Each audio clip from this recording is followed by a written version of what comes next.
But it should be 120100, which is the infrastructure requirement for recreational vehicle parks, tiny home parks, and campgrounds. So they just need to change the hierarchy of the table of contents to show. So definitions doesn't tell you that that section is about RV campgrounds and tiny home parks. It's just Okay, help me out. I'm looking at a 120.004. 120. I've got it. I've got it written down. You're gonna see this. Could I show it to you, John? This is what I like the never found with tiny homestead. See, here's 120, and here it is here. But this is the actual title of the section. See. So he's saying just put the title up there, tiny home. Yeah, that needs to be the title, not definitions. Right. In other words, Because I Make it bold. 120.000 should be the title should of, be on the title table of and contents. everything follows. That way, because I could not find the tiny homestead for a long time. And I think, 120.000. yes, sir. And That's infrastructure the title of the requirements. section. Yeah. The definition is the 0.001 part of it. Got it. Thank you.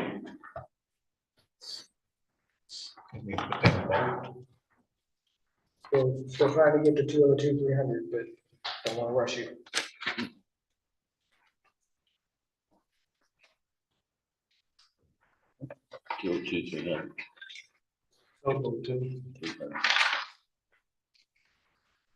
Connie, have you found it yet? I will give everybody a handout. I got multiple copies. I'm on different 202.300. Okay. Is that still is that how it is in practice? 10 black and blue line copies of the plat? Why? Well, there's 8 for Commissioner's Court, 1 for the appraisal district, 1 for the person who reviews the water availability study. I actually give 1 to Kathy if she hasn't already received one. So I use every one of them. What's a black and blue line copy? It's just not black, it's basically if they're colored. It's what? They're colored, it's not just black and white. It says 10 black or blue lined, Oh, I see, excuse me. So black and white. but you still get 10 copies. Basically, it's 10 copies, and 9 out of 10 of them have always been colored. Mr. Keeper, is that common? Pretty common. The blue line, the old way to print. We don't have those printers anymore, but they used to be blue, but now they're black, so I think it's fine from a consultant. Black for blue copies. Okay, I didn't realize that you still used 10 hard Yes, copies sir, I do. in this electronic age. Everybody wants a touchy feely. We don't have electronics in front of Yes, us. until we get everybody, all of y'all to have tablets right here. Well, this one's mine. I know, that's what I'm saying, until we Okay. move to that age. Commissioners, that's all that I had time to actually go through, other than, we have some comments from the groundwater. I'm sure y'all have some more stuff, but just to, we have these groundwater conservation district comments, and we have the replat fees that I know you all have talked about a number of times, so I know we may want to discuss fees at some point. I don't know if I'm stepping backwards or not, but is there a rule in the county, if somebody has a piece of property that is less than 5 acres for sale? I've had my land for 100 years and it's been in the family, and we're gonna sell 5 acre or less than 5 acres of that. Or no, it's less than 5 acres total. Is there a rule that can stop that from happening, to where we gotta have that minimum 5 acre rule to get a septic and a well on that said piece of property? So my answer, and subject to being contradicted, is the sale can take place, but you can't build on it if it's less, unless you want to come, unless a couple of things. One, there's it's either public sewer or public water, or you can come to the commissioner's court and get a variance Okay, for your 100-year-old 4.5 acre property. right. But now, let me ask you this, if it's within a subdivision, an old subdivision that has 2 and 3 acre, well, I've got 4 of them in my precinct, then they are basically platted that way in their grandfather, is that correct? Or I have to ask, do I have to bring them to court and get a variance if some guy sells his 3 acre lot that was in that subdivision designed at 3 acres in 1968? They're exempt, right? It's grandfathered. Yeah, I It's a know. legal lot. Well, I didn't know about the term grandfather, if that's Yeah. just a hypothetical thing, what, Like this. yeah, like the hills, Yeah, those are very Twin small Sisters lots that are, Estates. you know, less than an acre. They are grandfathered, as long as they don't change the lot lines. Okay. Well, can I bring, well, Well, if they're putting in a new septic and sewer system, It's fine, because your grandfather, I mean, they're replacing what's already there.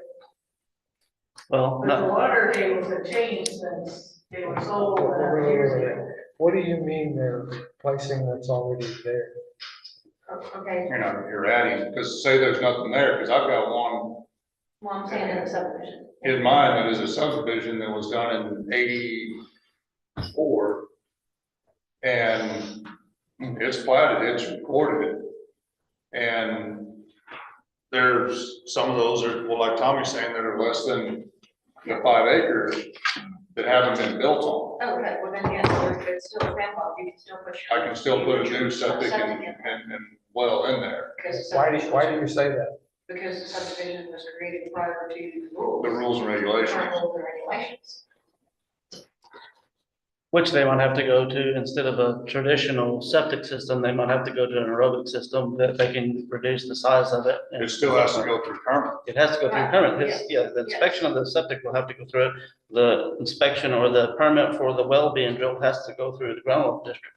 And I can tell you that for years, that we've had 1 acre, 2 acre, 3 acre lots in these smaller subdivisions. And they're legally platted lots from decades ago. And, without fail, they've been able to build a house and a septic system and a well on that property. Or, in my case, I've got 1 acre in Rush Ranch Estate, so I just plug into the public water system, but I've got a septic. It's not a problem, it's a legally platted lot already. Right. Is the answer to this, that was then and this is now? I think so. And I mean, you've got to go, they bought it legitimately and they bought it under the rules at that time. And I can really stir it up with a stick here in a minute, but, and I'm gonna go ahead and do it. If you have, I got 3 acres over here. There's a 3 acre lot next to me and a 3 acre lot over here. My neighbor over here, and I want to take that 3 acre lot and cut it in half and merge it into our lots. We merge tracks together all the time. But if we did away with that lot completely, it would only increase the size of our lots. But yet they might possibly be under 5 acres, but they're still in that older subdivision. So could we do that? Each take half of that lot, do away with that lot. We're increasing the size of ours, but yet it's still 4.8 or 4.9. It's not quite, does that grandfather still? the Apply. But at that point, you're changing the lot lines though. yes, technically, the technical answer is you're changing lot lines, and so they ought to be caught in the catch-22. But the practical effect is you are reducing the possibility Yes. of 3 wells and 3 septic Do that. to 2. So would you do that through a variance? Would you go in and ask for a variance? I think under variance. Okay, but it can be done, right? Yes, it's a I recap. would think so, yeah, under variance. Okay, good. I'm done until later.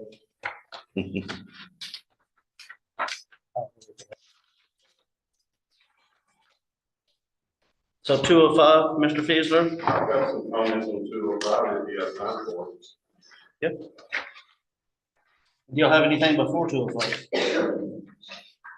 I know. Yeah, it's in 120, you put all the fees into the fee schedule. Take them out of- I agree, and when we're getting to the fee schedule, I'm not there yet. Connie will be pleased to know I've got 10 copies here.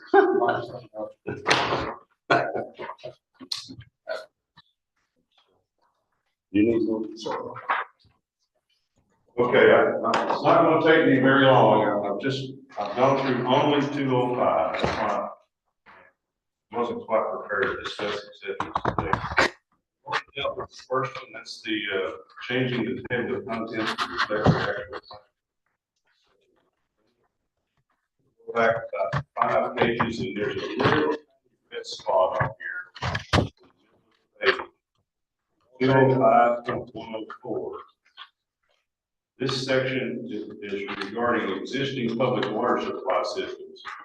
But when I read it, I found out that it was labeled as a new public water system in the text, so we need to change. You'll see where I made a change, striking a new public water system and putting in an existing public water system. And also, this includes public water systems that have both surface water supply and or groundwater supply.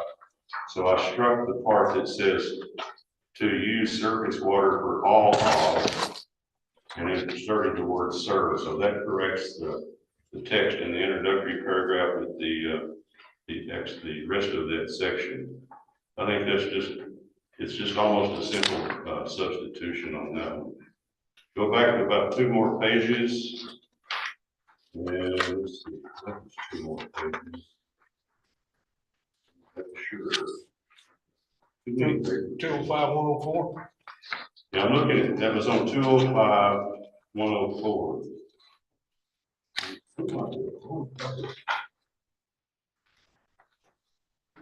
Previous page, the previous page.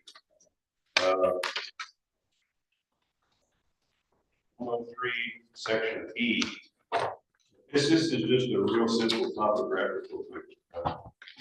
In the middle of paragraph E, are y'all with me there? It says 3 pump tests are part thereof. There should be a period after of. And then the next sentence should just have the word water capitalized. It's just a run on 2 sentences. You should see it in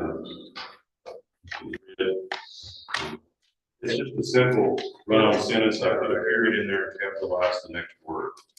Yeah, then we went to 205, 104, and that's where I'm trying to correct the language in there so that the existing public water system section is actually referencing existing public water system, not this one.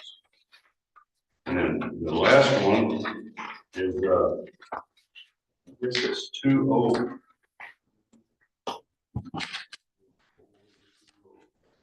205, 105, section 5. This is the problem that where we're running into a timeline sequence, and it's kind of hard to explain. So we talked about a little bit on the tiny home subdivision issues way back last fall, or when the tiny home thing was approved. The text in 5 originally said evidence that the applicant has satisfied all the public water supply system, well drilling, completion, testing, and permitting requirements of the TCQ and the groundwater district. That's going to be impossible to do. Because you're on a timeline, when you get a subdivision plan in, you've got, what is it, 30 days.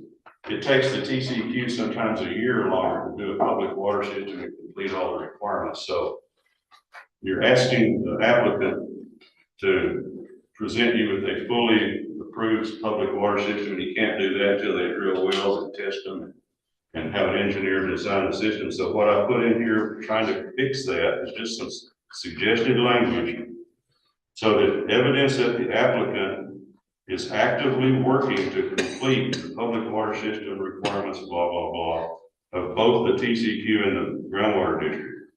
And then I'm adding such evidence shall include any applications, correspondence, or other related documents submitted to the TCQ or the groundwater district.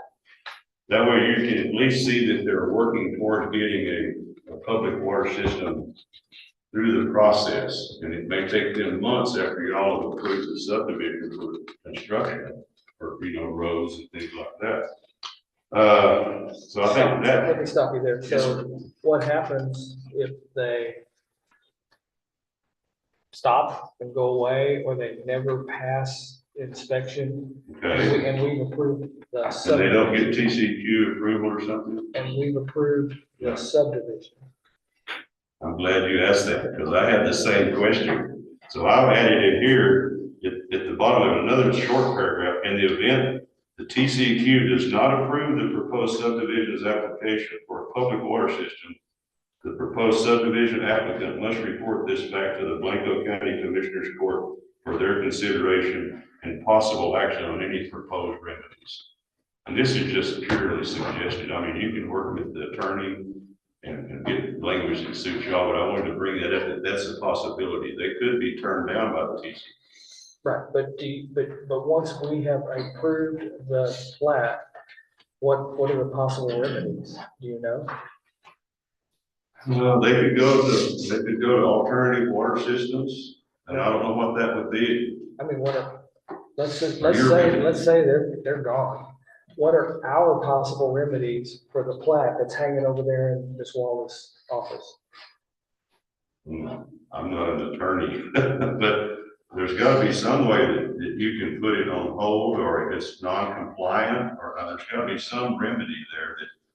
Well, that's kind of, in my view only, that's kind of the point of a plat application is, you don't approve it until it's ready to be approved.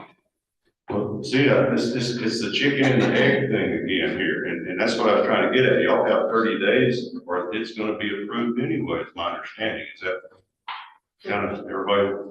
And so I'm just trying to figure out a way, because there's no way that any applicant can get the TCQ probably to even approve the construction of a public water system, the well, the storage tanks, the chlorination system, the infrastructure, stuff like that.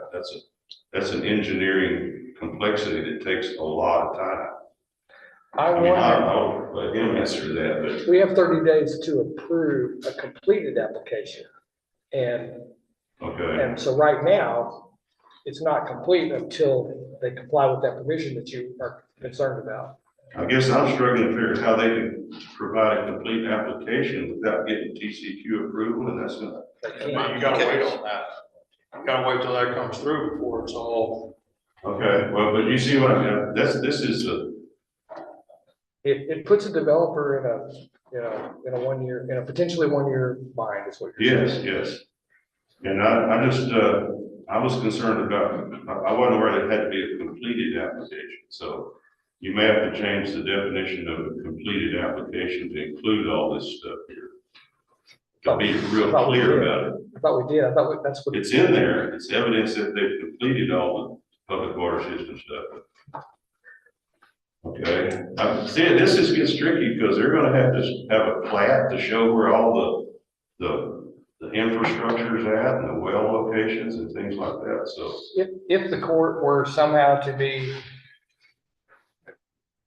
interested in Mr. Beasler's idea, what would you think about some sort of commitment language from the developer that says, even though the court's gonna approve this plat, I recognize that I'm still obligated to get approval for a public water supply system, but if I do not, the court can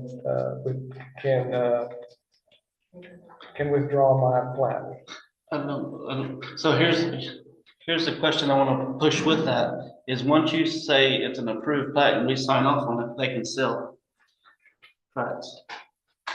Yes. So you already- If the plat's approved based upon the eventual issuance of a public water system approval by TCQ, and that doesn't come, there's gonna have to be some alternative water strategy, whatever. I don't know what that would be. Why can't I just go retire to Tahiti and don't give a damn about what happens in Blanco County? Yeah, Developers do that all the time. Well, I'm just saying that this is a time. Restraint. The time, inconsistency, their timeline problem, and I'm just trying to figure out a way to do it, but like I said, I'm just offering a suggestion here. I think anything that would work for the commissioners court, do it. You may just want to leave it like it is, because it's gonna only apply to public water systems. You see, because they're the only ones got to deal with the TCEQ. So, Which will also but the take, public water system is one of the best ways to get water to people. but it also take effect of like, RVs. You know, if you do an RV park, 9 times out of 10, they're gonna be a public water system. Oh, they're almost gonna have to be. Yeah, so that's gonna put a major delay in that whole process, you know, because you're gonna have to have an approved TCEQ system before we can even release. Yeah. So your concern is pretty much policy issue in effect. And I'm wondering what your knowledge or experience is with other counties, because what this does, by your estimation, by your scenario, is slow down development in Blanco County. And my It question. could, yes, I see your point, it could. That was not the reason I'm trying to solve this. I thought there was a conflict between the commissioner's court timeline and the TCEQ timeline, but apparently I misunderstood that you're dealing with a complete application. And often y'all get I work with Connie and get these. She never gets a complete You application. never. I never have seen a complete application until it's basically your vote here at the commissioner's court that makes it complete in my mind. Precisely, but we don't vote until it's complete. Judge, Okay. Judge, can I ask a developer? Why not? Can, y'all worked in other counties around? Yeah, we Can you did, explain the process there? Yeah, we did a project in Gillespie County that we did a central water system. And the new law that you have 30 days to, approve the system. Well, when you're dealing with TCEQ, there's nothing. It might take 2 years, it might take 3 years, it might take 4 years, depending on what the government's doing. You have no control absolutely what they're doing. So over there, it took longer than what we anticipated. So our system was complete, it was done, we had tested the water, we had customers build it, we didn't have a approved system, so what could we do? We couldn't sell any water. So, or the owner of the system couldn't sell any water, so everybody for about a year, everybody had free water until that system was finally approved. The alternative, in doing that, is you're pushing everybody in the county to go put the straws in the ground. Everybody's gonna look at it and go, well, shoot, I'm not gonna do a central water system because I have to present all this stuff a completed package, which I've never heard of any county stating that you gotta have all this stuff done in a completed system by TCEQ. Everybody's gonna go to putting, wells, because you can do a groundwater availability test. It's approved through the groundwater conservation district. We get it approved, and next thing you know, you've got, instead of having a system which restricts and regulates the amount of water that you use, because we did a project from the one that we'll be talking about here shortly, right across the mountain called Summit Springs, and the water company there, the average consumption is 10,000 to 12,000 gallons a month in a central water system.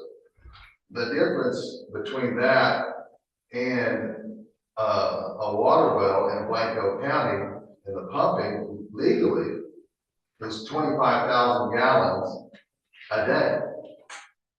So you can pump 750,000 gallons in a month in Blanco County per the regs, or you have it scrutinized, and if you're going to spend that much money, you're going to use that much water, guess what? You're going to be hit with a bill that you can't even pay. So that's why they use 10 to 12,000 gallons over there, because you know, we understand as a developer coming into these counties and stuff, especially in central Texas, water is the key. So we're looking at alternative ways and can we make it work with a central system? Yeah, it's gonna cost more to do that and whatnot, but at the end result, you're using a whole lot less water coming out of the ground than having a total of 50 or so wells in a subdivision. I want to make two thoughts. The first is, there's not like a packed room of developers in here. And I appreciate that he asked you the question, but I'm not sure you're the best person to ask, because I think your developments in Blanco County are better than average. We try to do this. So we're not talking to the average developer, we're talking to the above average developer, number one. And the second point, at the risk of just calling you above average, that free water for a year that you talked about is water that nobody has certified. Oh, no, it's tested. You tested, but the state has not said. Right. So if someone wants to get sick on that, Individual well too, I mean, who's testing that water? And so what he's doing is assuming some risk, and that takes me to my point. When I started here long ago, and people, they start building roads, and somebody come in and say they're building roads, and they never filed an application. And my take then was, it's their land, if they want to build roads, if they want to make the expense, before getting approved, that's their risk if they want to do that. How's that not any different with a water system? If they want to have a subdivision that's going to have a public water supply, isn't it their risk to get the approval? Price had a good comment. He's worked with me almost 20 years in doing these developments, and I've got two other engineers here that have helped me in these projects for the last 20 years as well, is to ensure that the roads are going to get done, the drainage is going to get done, all that's going to get done. What do you guys make us do? You have to bond the roads. Why don't y'all make them bond the water system? because at the end of the day, if you can't pass a TCEQ test, neither can I. Now I have X amount of houses sitting that people have already bought. What do I do with them? And I think the statute is specific to roads, but I'm not sure, or improvements, but I'm not sure the water is included. Right.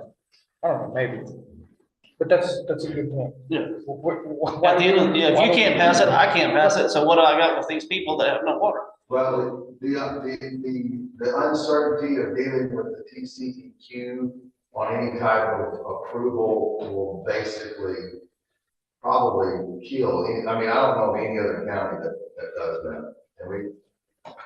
And you go down to Houston area and all that kind of stuff, there's plenty of water, there's all this stuff. So a lot of times they don't even require a availability test. It's like get after there's an ocean underneath this property and they know that. But, but out here, you're gonna say, okay, you have to have all that stuff done by TCEQ approval. And that's a coin flip, that's a dart on the board, and there'll never be another, I would think, an acreage community with that, with the central system. Everybody's just gonna go, let's just make it work, let's throw more straws in the ground, we can do that, it's a lot easier to do by putting individual wells. The problem with gentleman back there had his hand up, but the problem with that is, using your words, TCEQ is a coin flip.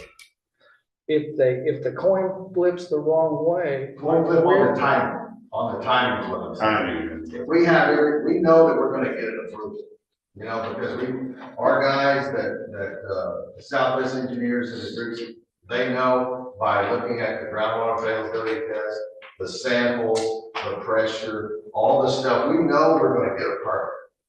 It's just, we don't know when we're gonna get a permit. And I can tell you, in 30 some odd years of watching this happen, I've never seen the TCEQ deny a public water system. They may have to treat the water, put in special treatments if it's high in iron or chloride or something, but I've never seen one fail to get a public water system approval, but sometimes, like Davey says, it takes 1, 2, 3 years sometimes, so. The gentleman back there has been pretty patient. Yeah, I'm a consultant, I work with Dave. I just wanted to clarify that the TCEQ process is actually a two-step process. The initial submittal of TCEQ is the groundwater availability study and the system design. So engineer designs the distribution system, the plant, the well, the tanks, the source tank. And that gets submitted to TCEQ. And their first approval is just an authorization to construct. So you can't, That's right. you can't, so they authorize you to build the system that you now, they have confirmed you comply with their requirements. So they're checking the initial testing of the well and the design of the system to make sure it meets their requirements. Then it has to be fully constructed. And the step 2 process of that, the step 2 of the process is the final, inspections of this installed system, and there's follow-up water testing that has to be done, and sending samples. And then the final pump test too. And the final pump test. And that's when they give authorization to, you may now use the system. And that's often the step that can take, and I think on Dave's other example, so, you're gonna have to get that second, the paperwork done. You're one out of 300 applicants and you turn in your stuff and it's just, sometimes it's 90 days before they even get back to you with, do something else. So that's the, I guess, what I think Dave was mentioning. Right. But and also, really, the only reason for denial is your water quality is not good enough. One of the first things they require before you submit before you present your submittal is you have to do 5 different tests. And to submit the results of those tests that are done in your original submittal. So that's really the only way to be able to deny it. If you want to treat the water or something, crazy happened where, the water was in drinking water quality. So, And these systems Conserve water.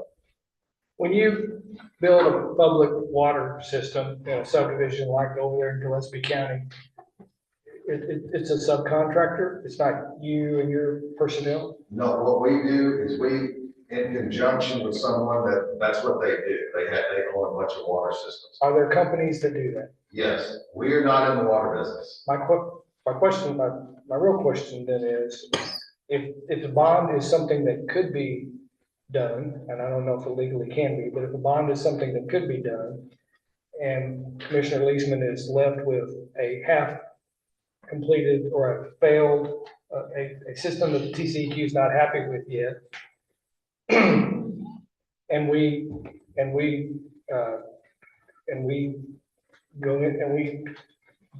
go after the bond,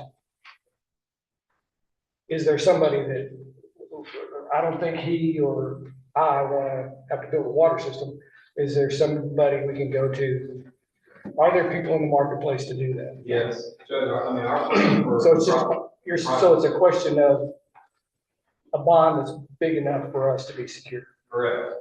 And we typically go after the larger guys to take over the systems, to operate the systems of big works utilities.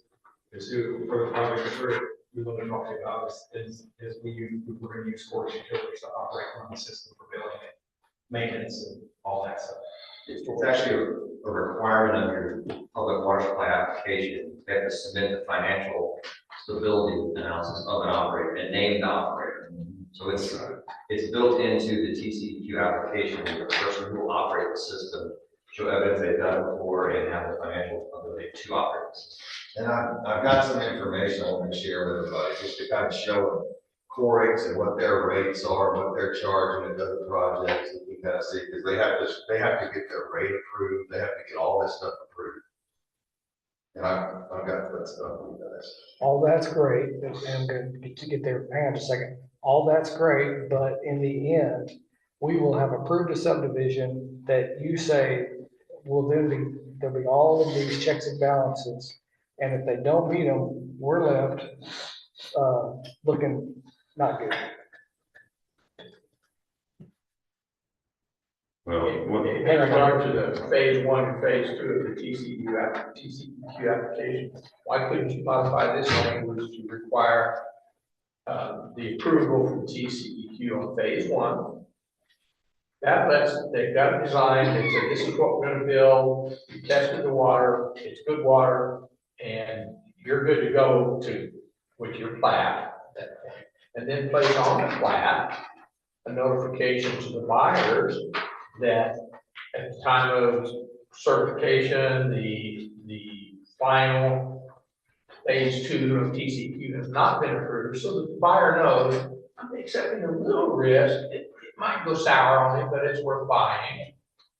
And if you want to, put a bond on the actual construction that won't be released until TCEQ gives the final permit. But tie this to phase one. That lets them move ahead. It doesn't give a guarantee that everything's gonna be rosy, but it's a pretty high likelihood if it's properly designed, TCEQ. It's a pretty likely it's gonna happen. So, Mr. Beasley, you were focusing on 5, but if you back up to 3, okay, maybe that's where I'm looking. does that somewhat get into his comments? Okay, I'm on 3 now. What? If the words data resulting are the first 2 words. Okay, data resulting, got it. So does that long item at all to Mr. Welch's suggestion? I guess I'm not quite understanding that. Oh, he's talking about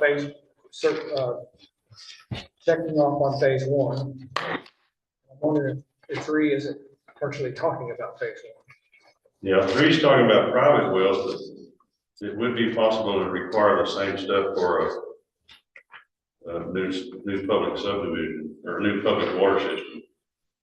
Are you sure we're on the same tree? I guess we are, but the whole caption is about public water systems. There's an A. 205, 103. No, it's number 3, it's 105. It's 105. Oh, I'm sorry, I went back to 103. 105, A3. So, go guys, now, if the data resulting, you know.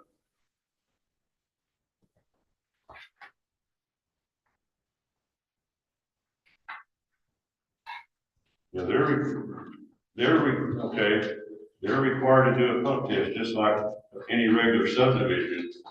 But that test may or may not meet the requirements of the TCEQ for the testing that we were talking about back here, because they require all this final testing after the thing's completed. So that's not phase 1. That's not phase 1 as Mr. Keever. It might Sorry, be, as Mr. Keller. it might meet the requirements of the TCEQ, but it would certainly give the developer, and for that matter, the Commissioner's Court, an idea that the water quality and quantity is gonna be adequate. Then it's just a matter of the TCEQ, you know. Well, then are we not, maybe we're not doing enough to ensure number 3? Is it part of is it just a checklist item or? You're right, 3 would pretty much cover 3 and 4, because there's the requirements about analyzing the pump test. So that would almost give the Commissioner's Court the same information you get if the subdivision was going to be served by private wells. But how do we ensure that the developer is looking at 3 and 4? Well, my recommendation to them, they need to get a copy of this and read the darn thing. How do we ensure that they've complied with 3 and 4? Well, they'll have to submit a water availability report. It's required in this section too. It says for a public water system, it hasn't been approved as a public water system yet. So I think it might be okay, but I mean, this has been a great discussion. I'm not sure we're coming up with any conclusions, but I think that you just pointed out gives me some relief there, because you will know if the water quality is good, you'll know that production capability of the well. And all the TCEQ cares about is 0.6 gallons per minute per connection. All they care about, they don't care about the drawdown or anything. They just want to know if they turn on that pump, will it pump for 36 hours, making 0.6 gallons per connection. So if you've got 100 connections, they want 60 gallons a minute coming out of that well, or 30 gallons coming out of 2 wells, something like that. Don't they care about the physical design of the plant? They do, but that's when when the well is drilled, the driller's gonna, you know, hopefully be supervised by the geologist or engineer. But I'm thinking they're phase two. I mean, this says. Phase 2 is after they've already given you approval to construct. That's right.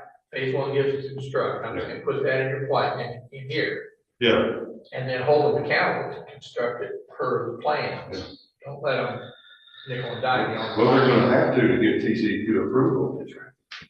And then the operator is gonna have to submit monthly testings or whatever's required, or, at least coliform testing and stuff.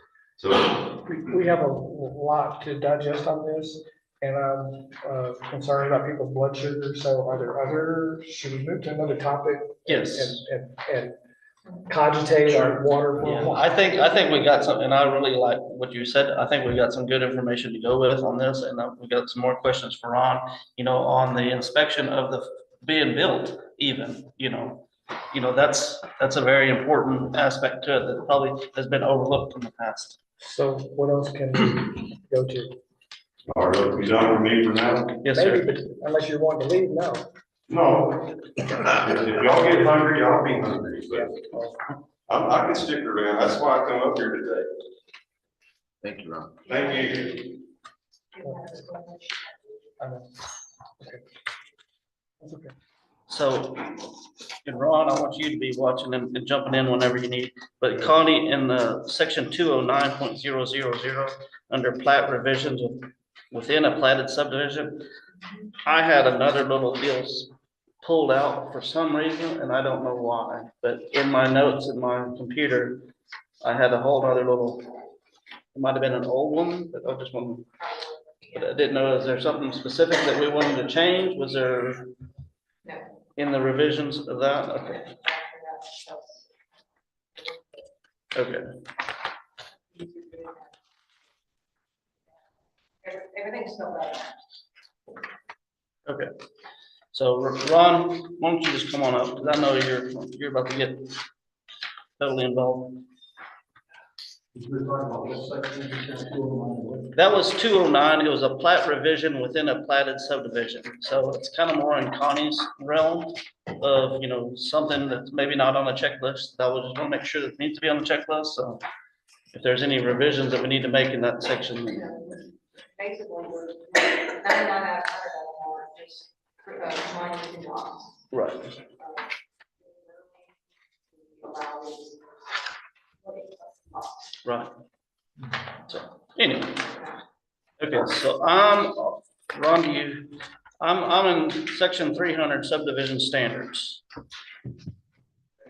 So section 300.140.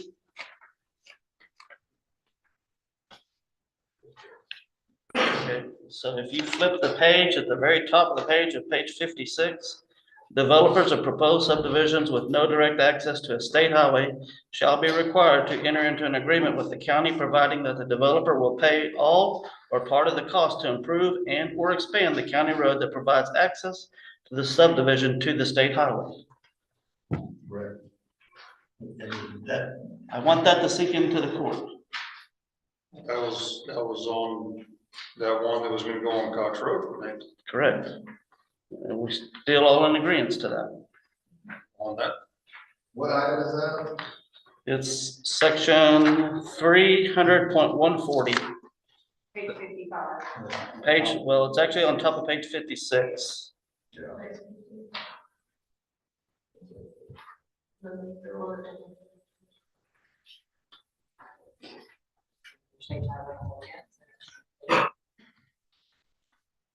No comments, everyone? You're good? Well, I mean, it's in there, I mean, yeah, so it needs some fees paid or something. So can I ask you, let's use Russ Ranch as an example. Coming out on Cox Road, I believe. I think that's right, it's Cox Road. And it goes, north to 165 and south to 32, both state highways. And it was proposed, it's no longer, thank God, it's no longer proposed, but it was proposed as a kind of a pretty big subdivision. And this provision, which I was aware of, presumably allows the county to require the developer to make improvements to the county road to get to the state highways, correct? That or pay the county some, portion, pro rata share or something. Subsidize. Yeah, subsidize for that improvement of that roadway. So I have a couple of questions. One is, because you don't deal with just Blanco County, you deal with Other counties. other counties. Yes. Do you see this happen in other counties, number one? And number two, when it's like that, is it reasonable for us to say, because I know I know of commissioners that will tell you that there's just as much going to go to 165 as there is 32. Although I think the developer tried to argue everything was going to 32. But is it reasonable for us, if we're consistent with what other counties do, which you're about to tell us, would it be reasonable for us to say, you ought to take care of both ends, going north and south? Well, what most of them that do it is, I guess, kind of assessing a fee per lot. Because at some point, it would get too expensive to even develop it. Let's say if you have to rebuild 3 miles of road or whatever, it would be, it probably kills the development. So what some of the other counties end up doing is charging, an extra like assessment from anywhere from $1,500 to $3,000 a lot or something to pay into the. So it's like in their fees, Yeah. and it's specified for when it comes out onto a county road, not a state road. That's correct.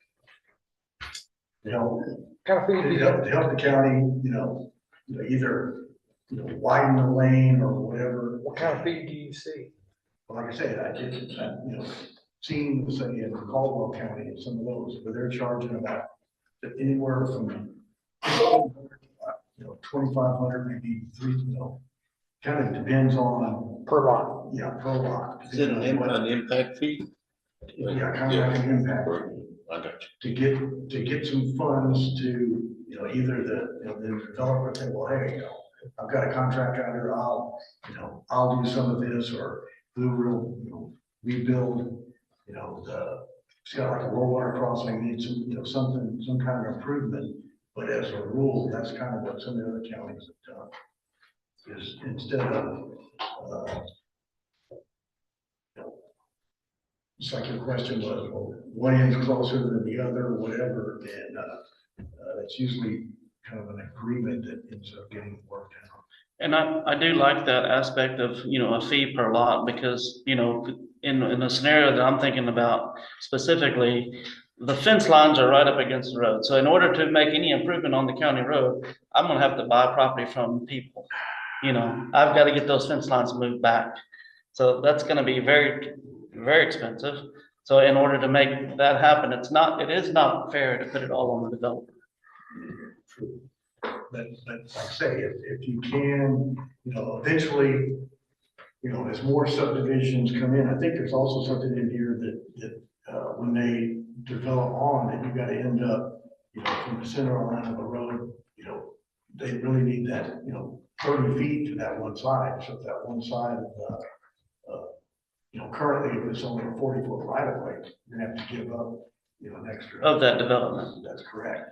Now, as other developments maybe join on later on, and you can keep getting more right of way, but at the time to initially service this first development that's going in, you may just have to be kind of doing a lane widening or something on one side, or doing just like you did on the Cox Road, kind of widen the shoulders and so on to allow for that more traffic that's been driving on to increase from what it was previously. Can I ask you, is it something that the commissioners court could negotiate with the developer in materials exchange or something like that as part of their impact?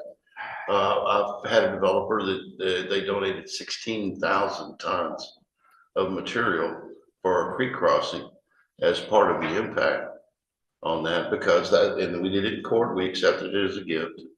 And so, I mean, it does happen where they can do that, and I don't know why we couldn't do that also as an option to a fee or as part of the negotiation. I don't either, but, materials is great, but you all are always telling me that hot mix is expensive. Oh, it is, yeah. Ms. Welch. The concept of a set fee in a table, I don't see how that's workable, because every road, every situation is different. Trader Works Road, that costs a lot of money to build that lower crossing, where widening a road a little bit, or paving a road is not the same magnitude. To me, even though they would negotiate with the county and a straight up negotiation, some of them are gonna be expensive as hell for the developers, others won't be that bad. But you need to make them upgrade the county and the traffic levels. And I had a person's real estate agent talk to me about that, and they said, well, it's different from, you know, if you was to develop on Narrows Road where you have 3 miles of water, a road that gets washed every time. There's no way they're gonna be able to develop that, but another side of it is the you know, trying to keep it uniform across the board, you know, that's a whole nother aspect of it. Mr. Roberts. Yeah, regarding that 300.14, the Texas Local Government Code 232.110, it states that if a county requires as a condition of approval for a property development project, that the developer bear a portion of the cost of the improvements may not exceed the amount required for infrastructure improvements that are roughly proportionate to the proposed development as approved by a professional engineer or local license, blah, blah, blah. So, I mean, it's so. Let me ask you this. So I'm gonna go back to my Cox Road example. Cox Road has not a lot of people along it. They're bigger tracks all the way through from 165 to 32. The proposed development was what I call high density. It was 1,000 different lots of various types. It had a lot of things. It had, I think, a retirement center and other stuff. To me, using what you just read in your analysis of it, most of the impact on Cox Road is going to be that development. So you have the 35 or 45 people that are already existing along that road.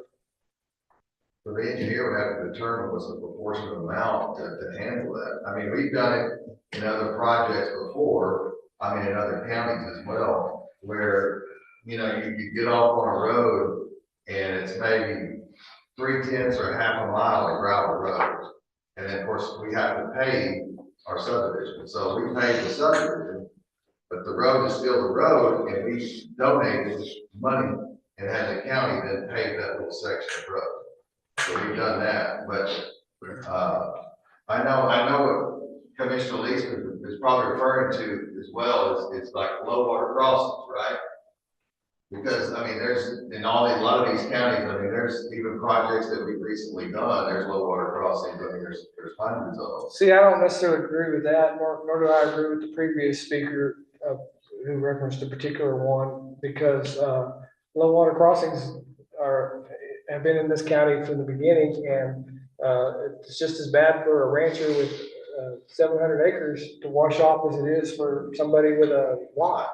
I agree. So for me, that's more county issue. For me, it's more about a road that will deteriorate faster and isn't big enough for the kind of traffic 1,000 lots would make. I do understand what he's talking about with some of these projects where you've got a 40-foot right of way. You have a fence here, you fence here. I know it happened down there going to Summit Springs. I talked to you a long time ago about that. Miss Evans said, we're not moving our fence. Well, I understand that part of it, and we're definitely, you know, open or will give that extra 30 foot, so you can have that extra right of way in the future, whatever, I understand that.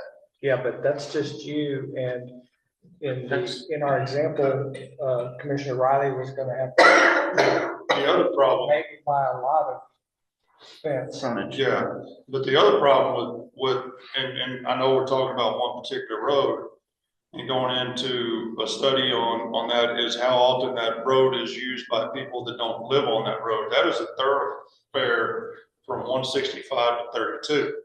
And so you got, you know, like you said, there's only 45 people that live on that road, but there's hundreds. And then there's big trucks going through there. Which On top of that. you're arguing that would be on us, not the developer. I understand that, but that developer is putting another 1,000 lots on there.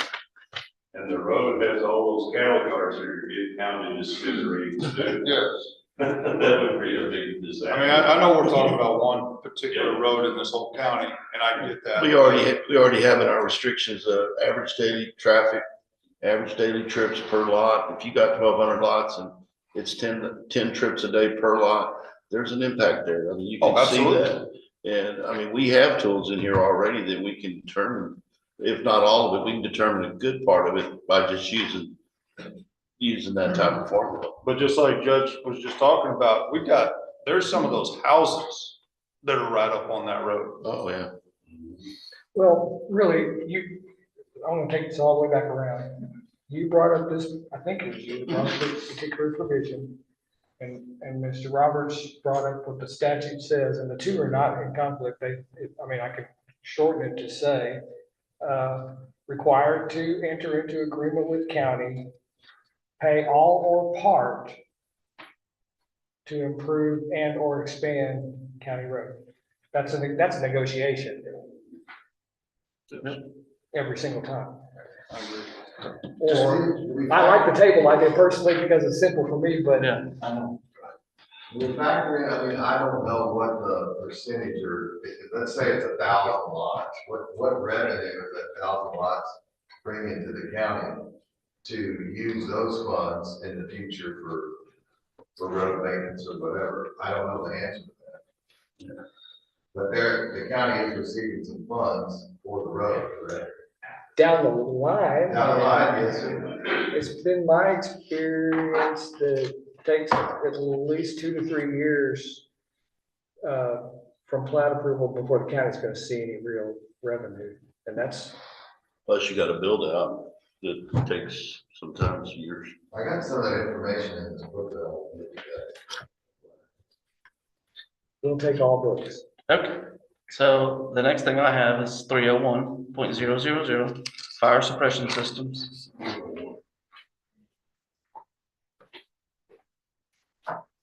So typically 301.110, page 58.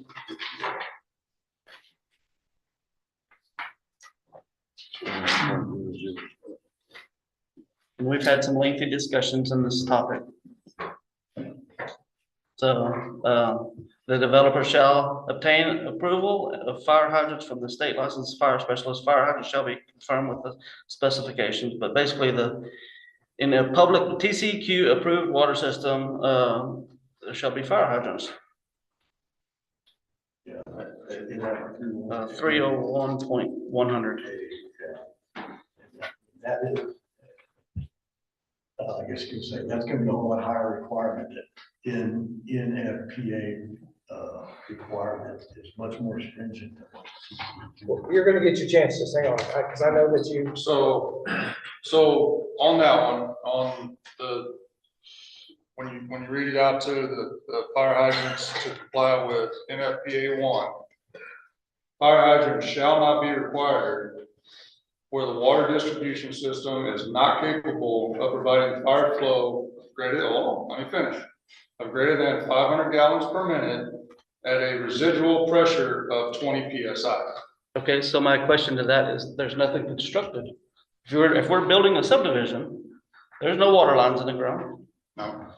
There's no storage tank sitting on the ground. No. It's all to be constructed. Can you, Go ahead.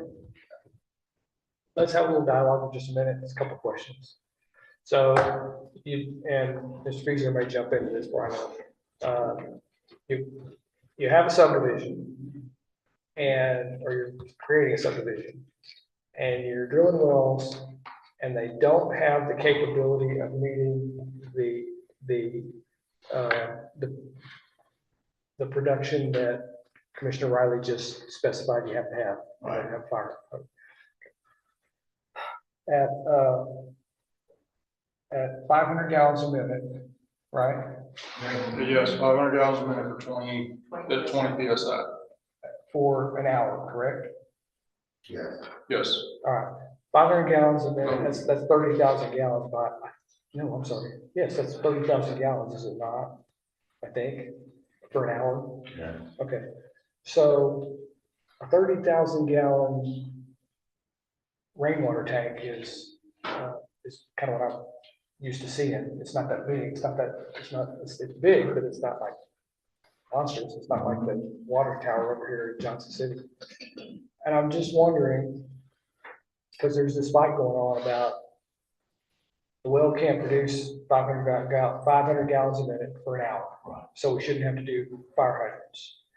And I'm wondering, is it okay to require, if a well can only produce a tenth of that, but they fill up this 30,000 gallon tank, and then theoretically they can, if they got the right pump, they can push out 500 gallons a minute for an hour to a fire hydrant. Through a booster pump, yes. Okay, and how does all this play between what Commissioner Riley read and what other people are arguing? Well, like I said, it's my understanding, but, they need to have a tank plus a booster pump to achieve that NFPA, requirement of that many gallons a minute for fires. And do you think that Commissioner Leisman, for example, or Commissioner Weir can tell a developer that's gonna have a public water supply in a development, if you can't get a big enough well, a big enough pipe, and you can't supply that fire hydrant that way, you're gonna need to build this big tank. That's my understanding. You have to do the tank and the pump, and get it, and you have to have large enough lines to be able to carry that. You can't do it with a, inch and a half, 2 inch line. So it's not saying what's coming out of the ground, No, it's saying what you've got to produce. the system. So And why doesn't it say that? I mean, why does it give that as an option? What's your question? What does it give? What is it? I mean, having above ground tanks, describe it in that form. That's the reason why it doesn't have to, in my mind, is because it says here, if you can't do it, it can't sustain that on a regular basis, then it's not required. Our rules don't say that. Oh, but what he's reading with the NFPA 1, that report. So let me jump in here, but if I was to build a TCEQ approved system, minimum, let's just say minimum, the minimum requirement for TCEQ is is 0.6 gallons per connection. 0.6 gallons, and it's a 2 inch line. Well, that 2 inch line is not gonna sustain a fire hydrant.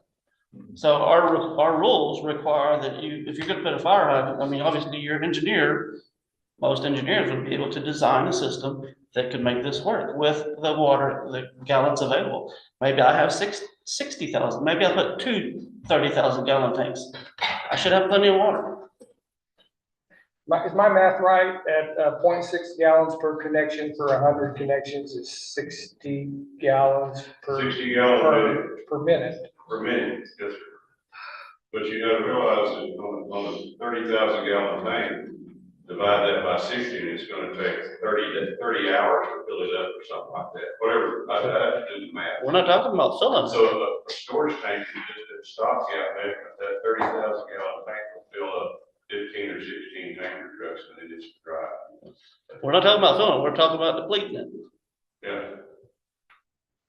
if the water capacity is there, the right tank or pump is there, the right lines are there, it can hold it. Is this discussion even right? But it's a limited pumping capability. What's the impact? That's on- personal protection. I'm trying to save somebody's life in their home. That's what I'm trying to do. Well, hang on, so you have, limited pumping capability. You can buy a big enough pump. I got a guy, you can buy a big enough pump. And the cost is gonna be in the lines and the fire hydrants, but in the lines, because they have to be different to get to a fire hydrant with that flow rate, right? Right? I guess what you're talking about is getting 500 gallons a minute at 20 PSI I am, through that line. whatever that is, 8-inch line, 6-inch line, I don't know. And we need to ask this guy, because he can do flow calculations. I don't think you're gonna get 500 gallons a minute, you know? Because there's that water level drop, you're gonna get less head pressure on the water. We're talking about having a tank, a reserve tank, and pumping out of that Yeah, pumping out of reserve tanks, that's right. through the right size line. And But that's, my question is this, really. Because I've got commissioners, I think, and we all think different things about this, but me is too. that real, you know, in lawyer talk, there's the law and there's the spirit of the law. Is 500 gallons a minute for an hour, which is the law. And after an hour and 1 minute,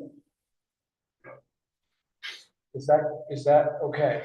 Can the county live with, they fought this fire for an hour and then that's it?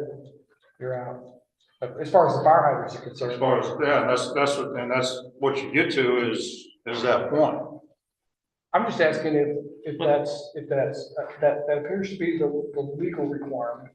Right. Make a developer put in a 30,000 gallon fire tank that can flow to these fire hydrants for an hour. But is that good enough? What's the impact on the community through that recharge too? I mean, if you're out of water and it's impacted the community, you're sitting there waiting on it to fill. I mean, you're thought still that getting too, water. just, you know, you're pulling water out at 500 gallons a minute. Let's say you've got a fire engine backed up there and it's plugged into the tank. I'm assuming that's what we're looking at. Then they run their hoses out. And you got a water supply well feeding into the tank, and let's say it's making 50, 60, even 100 gallons a minute.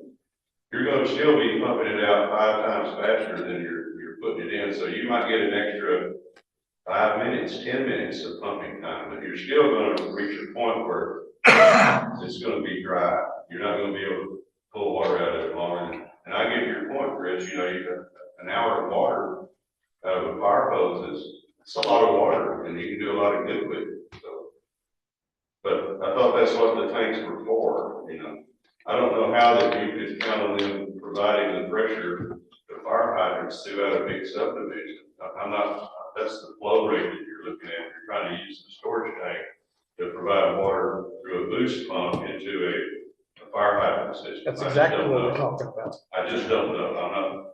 He could run the math on you for that, but it's the flow rate. That's where engineers are, Get get lots of money. Pipe size and all that stuff. They tell me when you're talking about small to average subdivisions and fire hydrants that you're talking 6 and 8 inch pipe. Right. As a general rule. And just for a little bit of background, we just ran 8-inch line to the fairgrounds for our fire hydrant at the fairgrounds. How much of it did you run? I don't remember the length. of it. 500 feet? I don't remember the length of it. Yeah. I mean, you're talking here, it could be what, a mile, 2 miles or more. In response to Judge Bray's question, is 30,000 gallons enough? It's enough for the 1 hour, and that's what the NFPA says, give me enough water to fight a fire for an hour. That's the legal requirement. That's right, and in Los Angeles, they ran out of water, and they have to truck it in, that's what would happen here. After 1 hour, you better have some tankers coming. Or you put in 60,000, and you can go 2 hours. Or you put in 120 and you go for 4 hours. Exactly. I mean, where does that That's the line stop? you have to draw. And I know watching the fires there, I mean, everybody's getting burned because of this or that or everything else. But the fact remains is we just talked about overcharging developers on roads.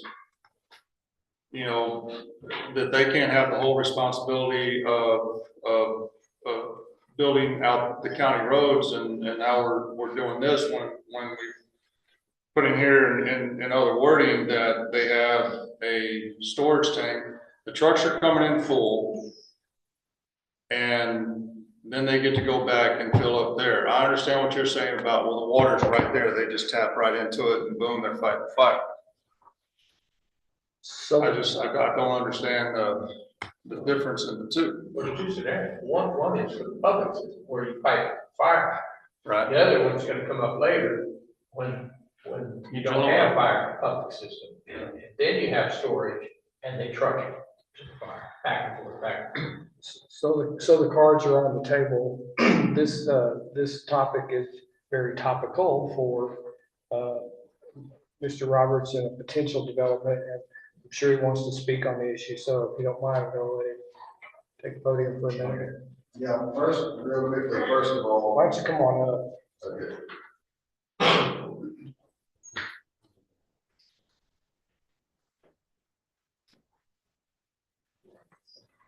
First of all, the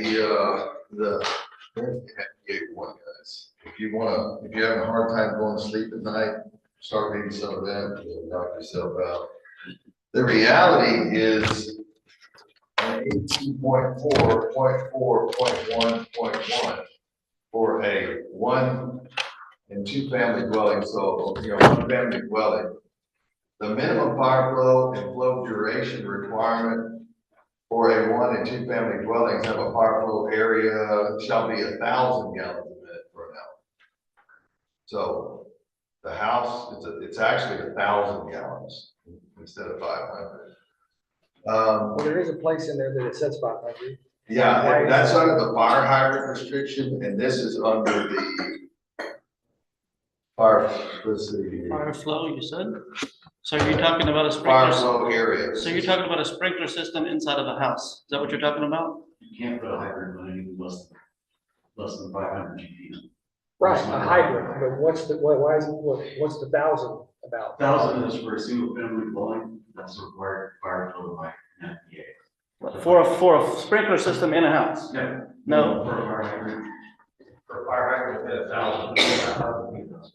Well, that's like speaking out of two sides of the mouth. It's 1,000, it's 500. It's 500, it's 1,000. Which is it? The 1,000 is required, but 500, you're denied even putting a hydrant. I'm sorry, say You it can't again. install hydrants if you have less than 500. Right. You can't install hydrants if you have less than 500, but then you gotta have 1,000? You gotta have 1,000. For 60,000. So the 500 is the minimum to install the hydrant. You can't even put a fire hydrant on. Price, do you have this electronically? Yes. Can you see that she gets in? Sure. Thank you. So, you know, I appreciate the time to talk. You know, I got Garrett and Marcus, they've both been doing this 25 to 30 years. Just a little bit of information. We've done projects all over Texas. And I know out here the main concern is water, you know, and some of the projects that we always, another thing that we do is we promote rainwater collection. I have that at my house. And I also have the attachment that if I have an issue, anybody in my community, if you drive through our communities, you're gonna see tons of the rainwater collection systems because we always promote that. It's not a requirement, like you guys don't mandate it or whatever. But we talk about it and every one of them have that attachment. So in a subdivision, when it's all said and done, there's no, I mean, most of these are 30,000 gallon tanks anyway. So like even in my subdivision right now, there's probably 150,000 gallons of water in these rainwater collection tanks that have the attachment that the volunteer fire department knows they can use at any time. What's conserving water? I mean, what's conserving water is these type of these systems that people have to pay for the water. When you start looking at the numbers on what they can do legally pumping out of a a well, 25,000 gallons per the groundwater conservation district. I mean, those numbers are staggering. But so I'm glad you read that, Commissioner Riley. Like number talking about that shall not be required. I do have some letters. I think I've shared some of these letters with you in the past. But also we're getting a letter from another attorney that worked with he worked for TCEQ for a long time regarding that same type of information. I apologize, I don't have it with me. The next thing that's part of this is the Public Utility Commission talking about the tariff. That's part of the situation of what they charge. That's part of it. The 10,000 gallons is the average in the subdivision that we have right now. And that's the only other thing. The other thing, I didn't know if you guys understood, or if you knew this, the fees for development for Blanco County. Y'all know where y'all rank with Vernon, Coryell, Gillespie, Hayes, Lampasas, Llano, San Saba, and Travis, all the counties around. Y'all know where y'all rank with your fees? Y'all know one. Vernon County, this is a page in there from what we calculated, and I have all the Blanco County fees, the Coryell County fees, all the fees, and I'm okay with that. We're still good. We'll pay that. That's no problem. But your fees regarding the platting on this project that we're looking at 76 lots, totals $87,000. Are we number one in the state or just in the? Well, I just did the surrounding county, the surrounding 2, 3, 4, 5, 6, 7, 8, 9, the 9, Blanco, 10 counties. So if each county had a 265 lot acreage and they had 76 lots, what fees would each one of these counties charge? Burnett County is $1,540. Coryell, $3,000. Gillespie, $10,600. Hayes County, getting closer to the city there, $34,800. Lampasas, $24,000. Llano, $1,060. San Saba, $39,000. Travis, $53,000. They come in number 2. You guys are $87,000. And it's because and I understand the review fee, by law, you guys can impose a fee to have, Ron, review this, and you gotta pay him, but it can't exceed what his actual services are. So that, I just put that in there and put all those fees, if y'all wanna take a look at that for your leisure. Okay, I'm gonna make a flippant comment. And if I just had to say something, I would say it's because we're the donut hole. This is the last frontier for development. Because the 7 that you mentioned, I don't know where Coryell came from, but the 7 that you mentioned around us are all no less than 2 times bigger than us, and some of them are megalopolises. And we're the donut hole, and this is where they're coming. And so the fact that we're number 1 in expense, I guess, kind of doesn't bother me. Perfect. I didn't know if y'all knew that or not. So and we're still gonna pay that. I didn't know if y'all had that information to do that stuff. And regarding the last thing that I put in here is I had the appraisal district just kind of pull some reports on the projects that I've done in Blanco County, and the appraisal values now exceed over $200 million. And then our impact to schools are pretty much nil, because it's a lot of people moving out that have that are retirees. So the taxes based on that, what we've done just in Blanco County alone is $2.7 million for the appraisal district. So I just want to kind of throw that out to let you know. I mean, I appreciate the comments from everybody. We'd like to do this project. It makes sense to do it. And they'd like to sit down with you and talk about the fencing and talk about you know, if we could make a donation or something to help improve the roads, absolutely. But I just wanted you guys to have some of that information, because I didn't know if you knew the tax, the rates regarding to the water, the tariffs and all that stuff. It's a complex thing. Will you, not worry about, Your project? now, would you not worry about, not insulting me, but us having a problem disagreeing on this, but just a frank discussion, it's stop me when it gets to where you don't want to talk about it. If the requirement is that you must put in fire hydrants in the development that you're thinking about out there somewhere, are you thinking that it will be cost prohibitive for you and you won't do it? I'm not committing you, I'm just saying, are you thinking that way? Well, when we first moved into this project and started looking at everything, you know, the first thing that he says to do is speak with your commissioner. I met with Chris 4 times on this stuff, and we have a little, you know, difference in mind here. But having all of my professionals look at it, they're like, I said, do I need to get a variance on this? They're like, no, you don't need a variance because you don't qualify. So that based on my experts. So the difference is, what do we do if we have to do fire hydrants? We're probably not gonna, we won't do the project in this way. Okay. We'll probably go and put straws, put another 50 wells. And I don't think that is conserving water.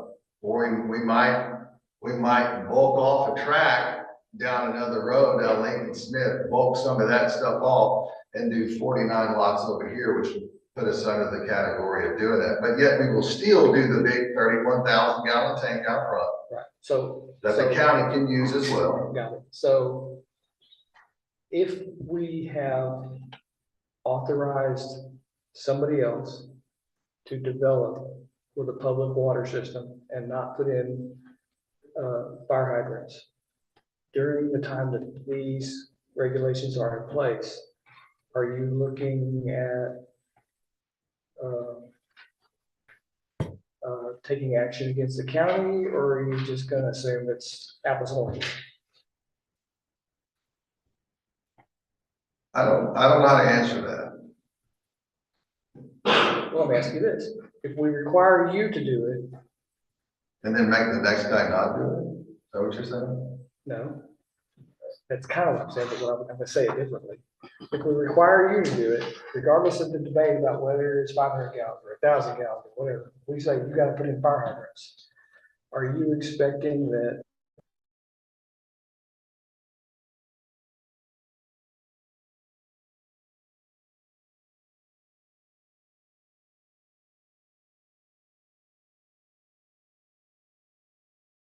all the other precincts, If I have to? Yeah, I think that if I had to do that, everybody else, yeah, would probably fall into that category as well. But I think that,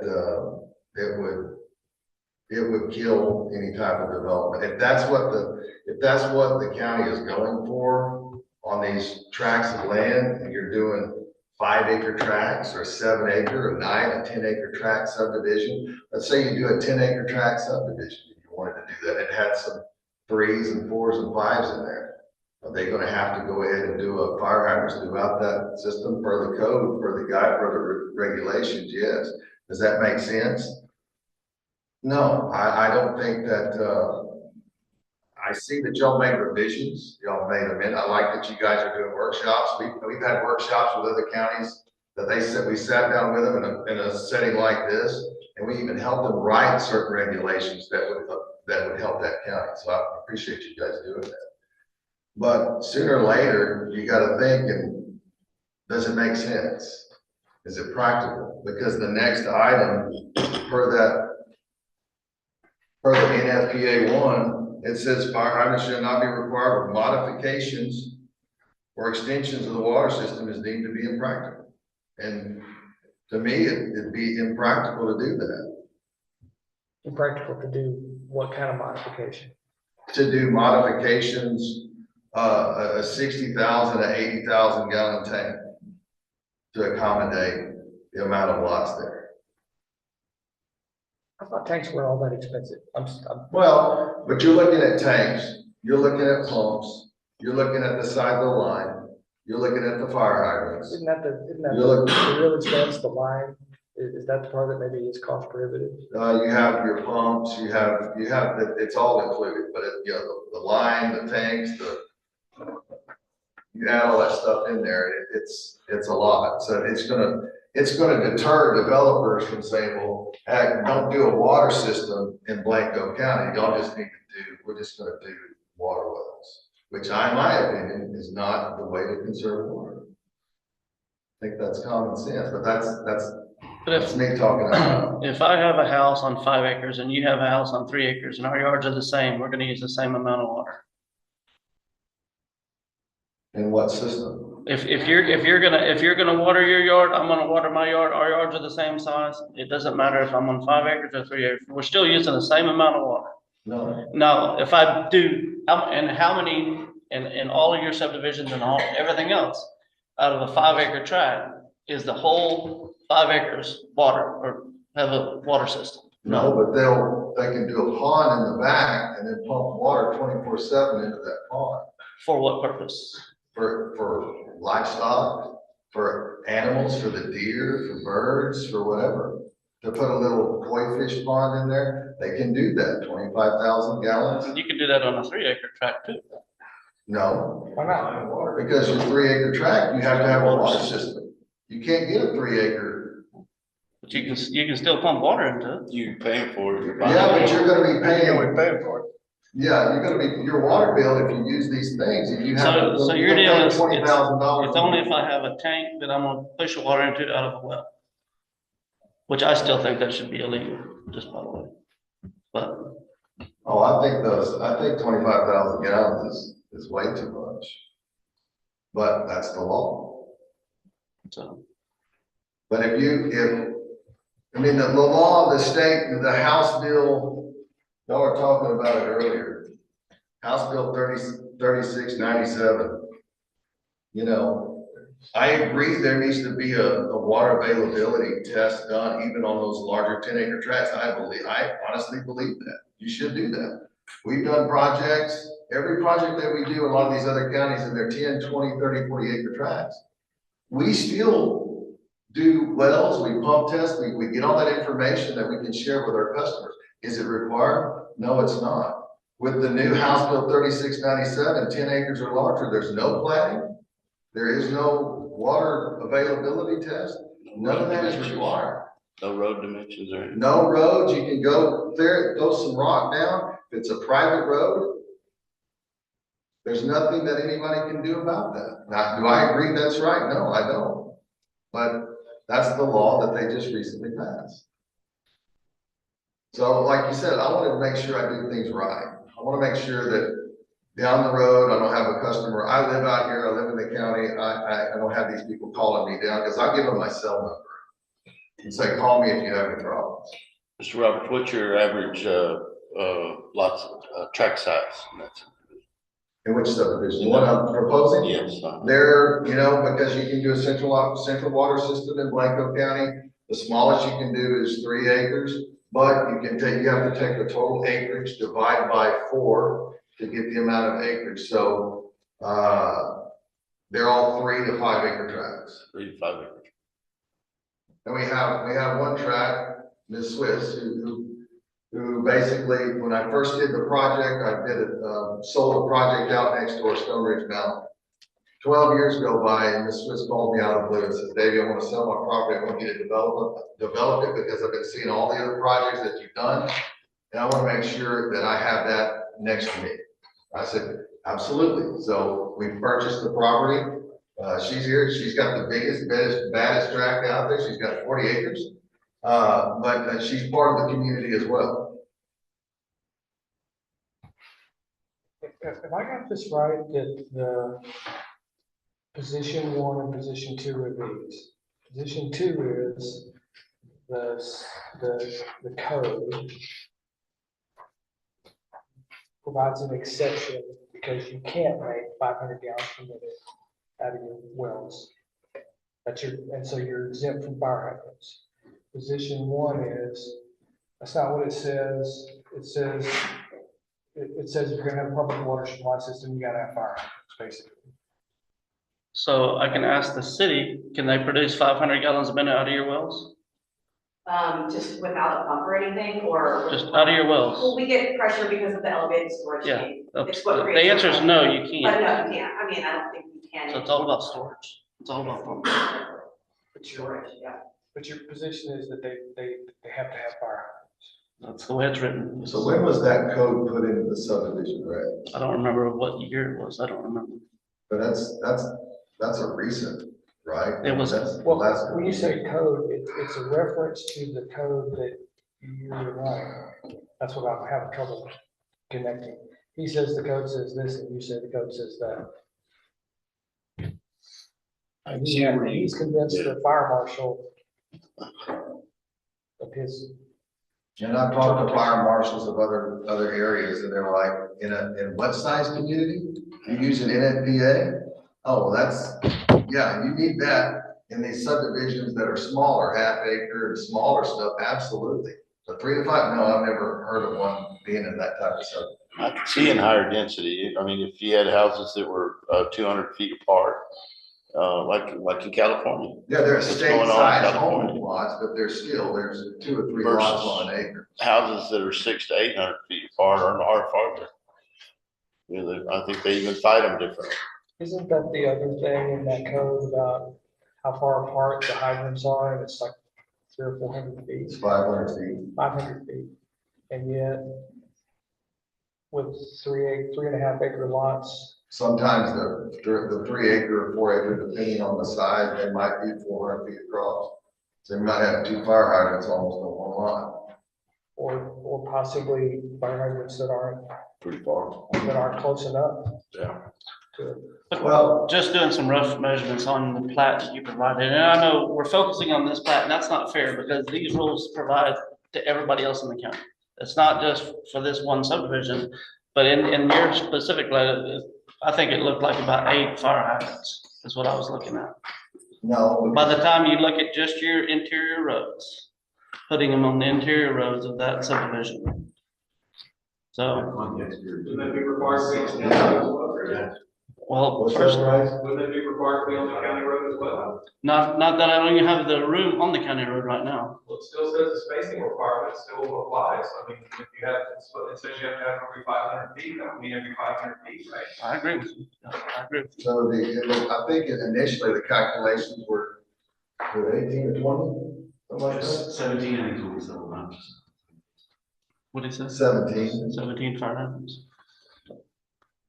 And I guess relative to that question, Chris, I guess my question is that really in the best interest of Blanco County? If we have them just on the interior roads and then, you have a fire at your house or across the road or whatever, and you need water, we could put that storage tank right out front for everybody to use. It's not just about us. We could put 31,000 gallons with individual well, we've done several other projects for the entire county to use. Or we could do 2. I mean, it's So are you saying that if there was a grass fire directly across the street from that, we would not be able to tie into that fire hydrant because that's your water? I'm asking. It's up. It wouldn't be our water because we're gonna give it to Big Forks' water. Right. So. And that might be say, hey, you can't use it. That's fine. That's the They kind of might say neighbor. That might be the neighbor that you are. So that's okay. They might say that. If it was me and I owned it, I would say, yes, come get the water. I want the fire hydrant. But you're responsible if you collapse the lines. When I mean, if you drain the pump, you burn the pump out, you know, I mean, Yeah. there's a lot of other extras that go into that. what's the thumbnail cost of just a guesstimate of a 30,000 gallon water tank, a nice looking one? Well, our minimum, our size that we have to be required by TCEQ is 16,250. 15.2? We are proposing to do a 25,000 gallon tank, okay? My question is, what's that cost? I don't know the exact cost. I know, I didn't want, I said ballpark guesstimate. Come on, I don't know. this is your business. I don't know. I'm not in the water business. I'm in the development business. It's probably gonna, I don't know if it's gonna, the next, It's $100,000 for a 25,000 gallon voltage tank. yeah, It's how much? $100,000 for a 25,000 voltage tank. bolted. And normally where y'all put them, y'all drill a well there also, and you have a support for that. Well, just to have our engineer just, work on the design of the plant and stuff was well over $100,000, just to have him do that. I remember when the fire came up behind West Henley, came up almost to 290 there, y'all made a call and offered the water in your tank out there on 290 for the fire department. At that time, you had 18,000 gallons. And I think y'all were just filling it up, but you offered that water to the community at that time. We saved a project down there, one of my projects, we had the 31,000 gallon tank down there near between Lampasas and Vernon. Somebody was out there, burn ban, building a fire, wind came, caught it, and got out and took off across there. And the fire department come out of Vernon.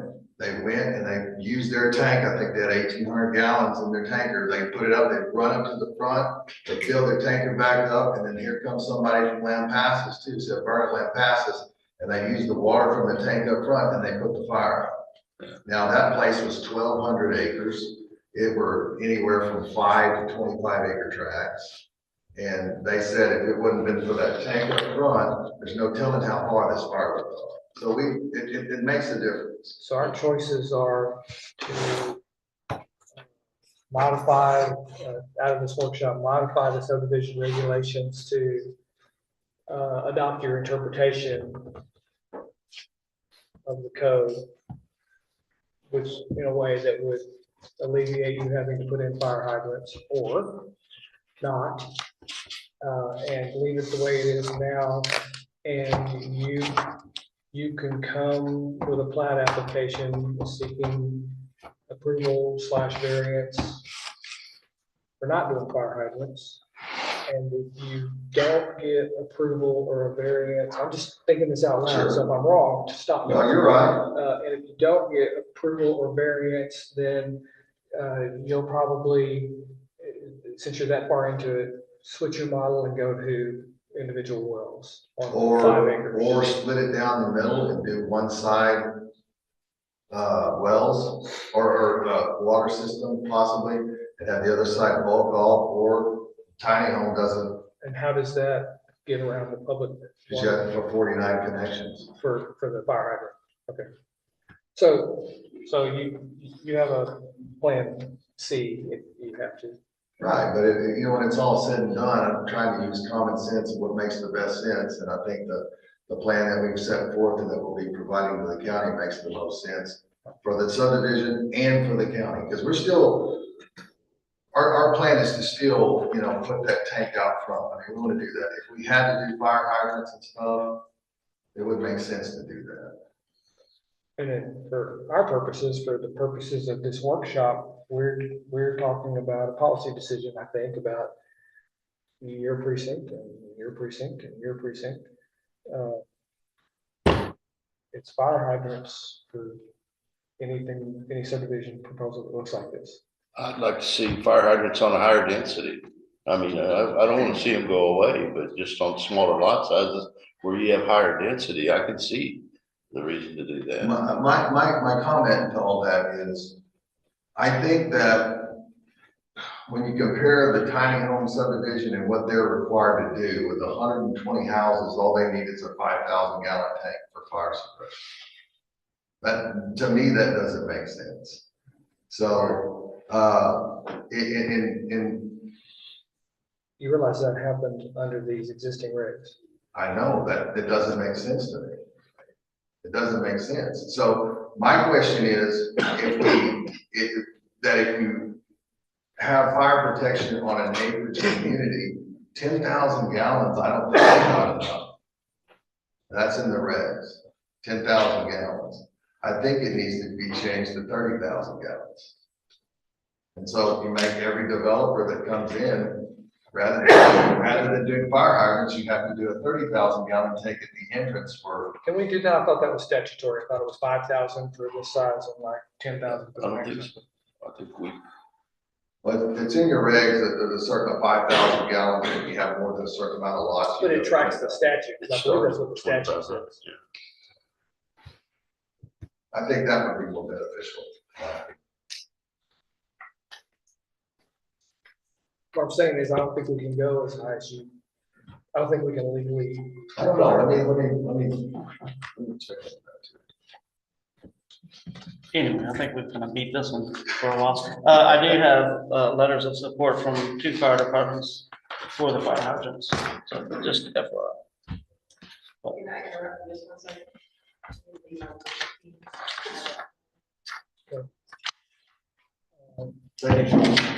Yes, sir. Can you just leave it on? Yeah, I'm gonna leave it, and when you get done, just look the lid, and it will still run, but I. Fair enough.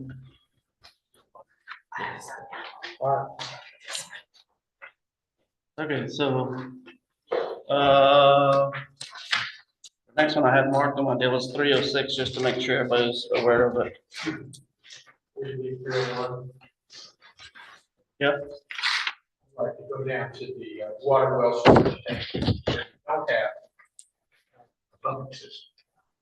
And I proposed last time we did development, and I'd like to see you do it again. Those wells that provide your 5,000 or your 10,000 gallon storage tank. Number one, you're drilling the well, I think you should put in a monitoring requirement on those wells so that you need the water out of that well to provide fill that tank. Notice there's gonna be water down there. Secondary benefit is gonna give the county and the groundwater district a much better ability to see what the aquifer condition is countywide. As you add more and more subdivisions, you're gonna get more and more monitoring wells. And based on this discussion, I agree with you. I think 5,000 gallons is not enough. I think you should increase the size of that tank, so. Ron's probably gonna say, yeah, but if you got a low productive well, then it takes forever to fill that tank, so put in a bigger tank. So when you need, you got it. You can't, you're not gonna be able to require a huge well, but be sure it's kept full. You're saying monitored by the county, No, I'm saying monitored by the homeowners association. HOA or whatever. Electronic would be the best way. I've got electronic on mine, it's right, groundwater district, monitor it daily, and it's done. So you install the well, they get their readings. I mean, you can manually monitor it, but you know, that's labor intensive for a lot of years. So I would say, when you install the well, install the monitoring capability, you always know that the water is there. If it's not there, you know it before you get in trouble some night when there's a fire. And make additional plans. In our aquifers are stressed. You never know when one of them all of a sudden may be dry and then you have a problem. Okay. 306000, just traffic impact analysis, and we've all known that that's in our rules and regulations. I just wanted to kind of put that on the top of your head again. And then Ron, I'm all the way to 315. I don't know, do you have anything in any of that prior to 315? Oh, I'm sorry, not 315. Oh, yeah, 313.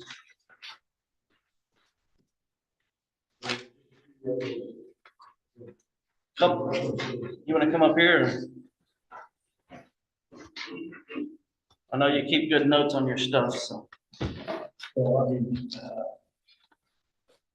under item 305.120, just reference to subsection 312.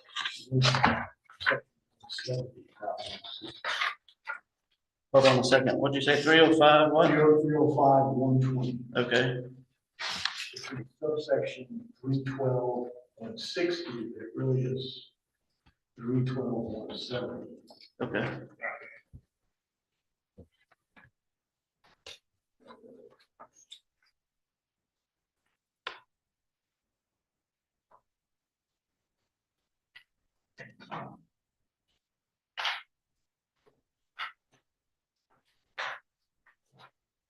If you have more like that, I feel like if you submit them to Connie, we can get them done. I really want I kind of envision the workshop being more about directions and policies, and I mean, that's a great catch. Yeah, well, I know, yeah, I've got a few other things I can do that, but, yeah.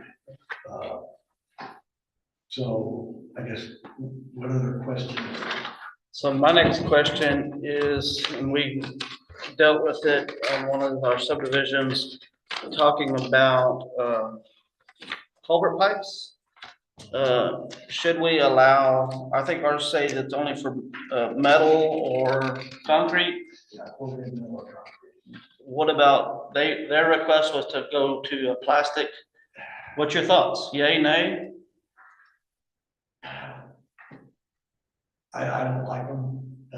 There is some, PE pipe that's a little better. It's an HDPE typically if it's installed for the manufacturers, they show all these test results, but I've seen too many roads where it goes in, it starts flexing, there'll be a crack develops in the pavement over that. There is a little better pipe. The other problem is if there's any kind of fire or whatever, I've seen those actually catch fire and burn, so. We could do a concrete in treatment on it and so on, but, it's kind of hard to. Okay. Problem with electrolysis up here in Blanco County, some of those south of 35, a lot of those culverts get eaten out by fertilizer. Corrugated metal get eaten out by fertilizer, and electrolysis eats them up, but that's really not a problem. Okay. So, and then section 316 under driveways, I have an AASHTO, calculation chart here talking about speeds and the distances from on your driveways. I don't know if the court would be interested in adopting the chart to match the AASHTO. I don't know that there's anything specifically in here. I've been faced with it in the past where people are trying to do driveway permits and they want to put it right on a corner and I tell them no and they argue and they say, well, why? I want to put it right here. Well, I would like something in the book that I would be able to say, here's the rules. And this is in reference to the. Just driveway permits, Spacing? yeah, spacing. I mean, So for instance, let me just tell you, for instance, on a operating speed limit of 30 miles an hour, it's 335 looking to the left and 290 looking to the right. In direction. Yeah. Sight distance. Yeah, sight distance. So basically just trying to make it a safe entrance where you're coming out on the roadway and you can look both ways and you can see both ways. I mean, that sounds reasonable, I guess, I'm not sure if I'm missing something, this is in reference to actually a side driveway. This is in reference to a driveway, someone wanted to put a driveway into their lot. And it was right on a corner and I was like, no, you can't put it there, you're gonna have to move it down here. Well, I got called every name in the book, but it is what it is. I'm trying to, well, I'm not gonna hit somebody. Well, but when you sell that land and the next person buys it, well, I'll trim this tree. No, that's not, Once again, I think that might want to be a little open on that, because that is I guess as some of these subdivisions start getting more congested or, developed, if it's on a rural road where there's hardly any, I agree, but as seeing some of these that start getting into, these smaller 3-acre lots or whatever, they may not even be able to have that much frontage on that lot. well, but when TxDOT, in our rules, it has frontage. So, but in our rules, TxDOT has a driveway permit and you've got to follow their rules. Unless you reach up to your senator, then they might waive it, but whatever. I mean, I guess like I say, they can always come and ask for variance. Didn't we used to do 100 feet for every 10 miles an hour? Well, here's a chart that's in Okay, AASHTO, cool. so that's where I got it from. It's not like I pulled it, I did not make TxDOT it up. rolled theirs back to like 80. They were 80 feet for every 10 miles an Yeah. hour. They shortened it So, because of the anyway, I just, Yeah. I was thinking if we could put it in our rules, at least that gives me a reference point and I can say it's right here. It's not like I'm just telling you out of the blue. That worked. Then the next one I'm on is fees. So page 94. Yes, that's right. We're number one. Thanks, Davey. Appreciate that. On the fees, what an issue has come up to me, everyone here on the court, is I've got people that submit stuff to Doucette. Doucette starts looking at stuff, Doucette starts incurring cost, and then the people back out of the subdivision and Doucette still needs to get paid. So I would like to do some sort of fees in stages. You know, maybe the review fee is like, you know, in order for us to even start looking at it, you're gonna pay some sort of fee to cover the cost of Doucette. Because, you know, I know, Davey, you've submitted stuff to Ron. Ron asked me, I say, I'm not paying you, you know, until I get paid, so. You know, I'm just trying to get some sort of stages built into it.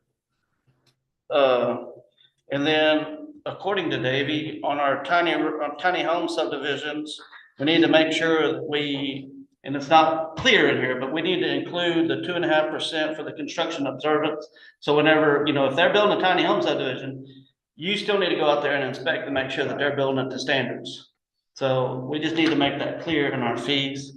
And the other thing that I had is, it got left out, got brought out, our commercial sites. You know, like for instance, the gas station that's going in right there, we're not being able to inspect anything. So if the flow from that goes on to the neighbor, they're gonna come back to the county. Right. Yeah, it needs to be a commercial. So it took me forever, I'm sorry to interrupt y'all. It took me forever to find it because I lost internet, but I was right. The legislature in the local government code, they say if it's a subdivision that's not served by fire hydrants, we may only require a 2,500 gallon storage tank for 50 homes or less, fewer than 50 homes. Ours used to be 25. And a 5,000 gallon storage tank for 50 or more homes. So while he does what he does, it's not. It's the right thing to do. Yeah, Yes. I don't think we can require a 30,000 gallon tank even if we want to. Right. But anyway, so that's kind of where I'm at. Ron, if there's anything like specific that you like, hey, this is not in your rules and you need to add it to your rules, is there anything specific like that that you can think of?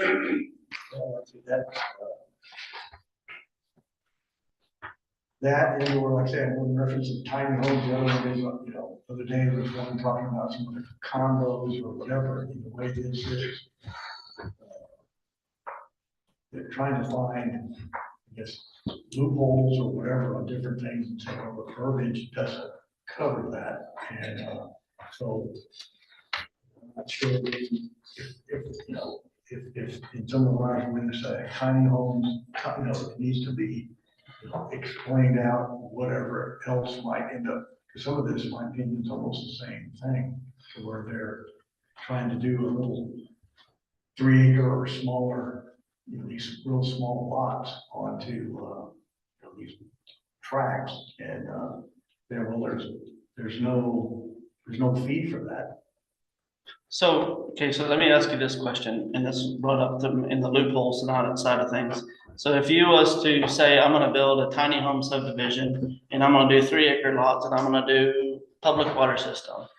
In 4 years, I come back and you now have a 1,500 square foot home, stick built. What is my ramifications in there? I mean, tiny homes is defined as 800 square foot or less, right? Or Yeah, 600, something like that. 600 or less. Six, yeah. So, deed restrictions? huh? Do they not file deed restrictions or anything on those? Do they have any criteria for deed restrictions? Well, let's say that they did, but someone doesn't follow it. It should be in the deed restrictions of what can and can't be done, and that should be the recourse. If they're recorded. So The thing is, it may have happened, but I've never heard of a deed restriction lawsuit where they made them tear down the house. Once it's up, it's up. I'm just trying to prevent a loophole, right? So if I was a developer and I said, well, I'm gonna do a tiny home subdivision, but after the construction and everything else, the sign's still delivered, I'm just gonna let them build whatever they want. you know, what's my ramifications coming back to it? Is it the county suing the landowner? Is it the county suing the developer? You know, I don't know. It's gotta be the county suing the landowner. Well, then, he has to get a permit for his OSSF, right? Yeah, Yeah, Well, they go and say, oh, we got a problem. You'll talk to your developer, the guy that sold it to you or whatever, you don't have the right to not give it that permit. with one very unhappy landowner. Got one. Ain't gonna look at you. It's okay, I'm used to it. When you say a permit for the OSSF, most of these tiny home, I shouldn't say most, the ones I've seen of these tiny home things, it's like a community. Yeah. OSSF. Community system. Yeah.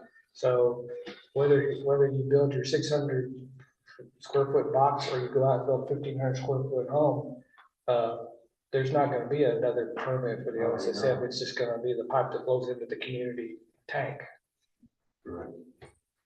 Well, on those tiny homes that they're putting in now, they're doing, engineered septics. cluster. Yeah, clusters and so many goes to one. It's a cluster all right.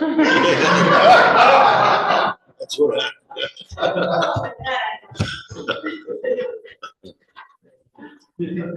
What else you got? I'm done. What else you got?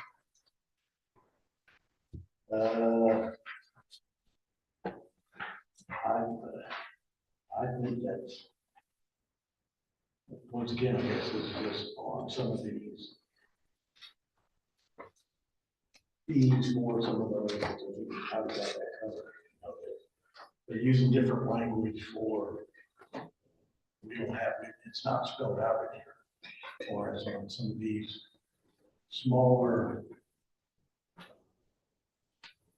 lots and or what they're, putting in it.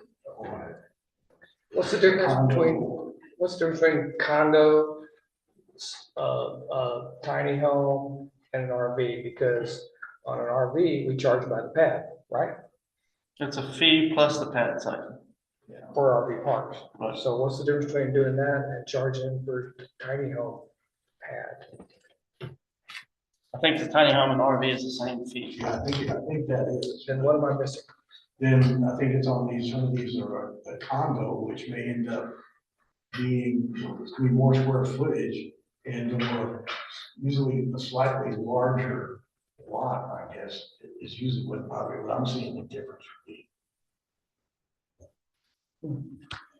Then you got a duplex, right? Yeah, the duplex. I don't know. Fourplex, duplex. Yeah, it could be that,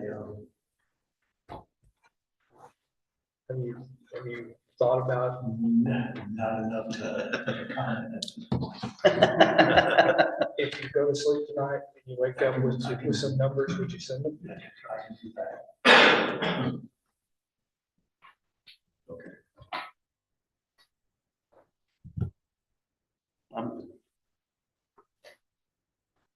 By the way, I guess this is as good an opportunity as any way to thank you for partnering with Blanco County the way that you have. We sort of commandeered you, I guess, in a way. And from my casual observation, your work seems to have assisted all four of them in making sure we have quality development. See a lot of head shaking, so I guess I wasn't wrong. Appreciate hearing that. Yeah, that's kind of my going back to Blanco County. I've seen what happens when that level of, I guess, strategic things going in doesn't happen. Like, can't put it back in the box. So.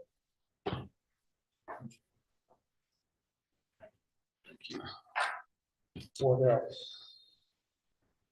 Are we getting close? I guess I want to argue with you, Mr. Roberts, about one thing. You were commenting that your subdivisions, I guess relatively speaking, don't tax the services as much because people that are moving out here are older and whatever. I hope that's not true. I say tax the schools. I hope that's not true. communities that are all one or all another are imbalanced and not good. And I really hope, and I sense it's not true because I see some of the people moving into some of your subdivisions and their families. And so, which is a good thing. I'm glad to see it, yes. Now, I grant you, some of them are high-end, second home, whatever, but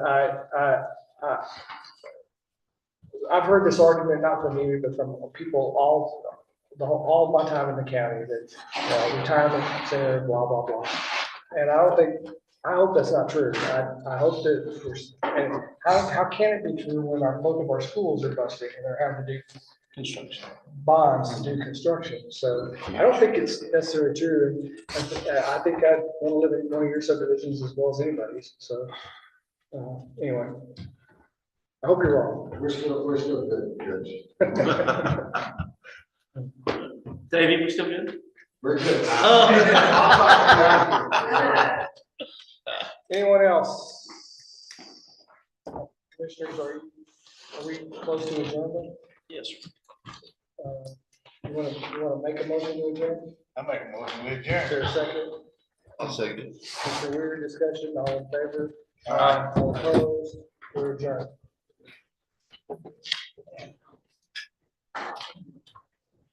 Here's the comments I intended to make.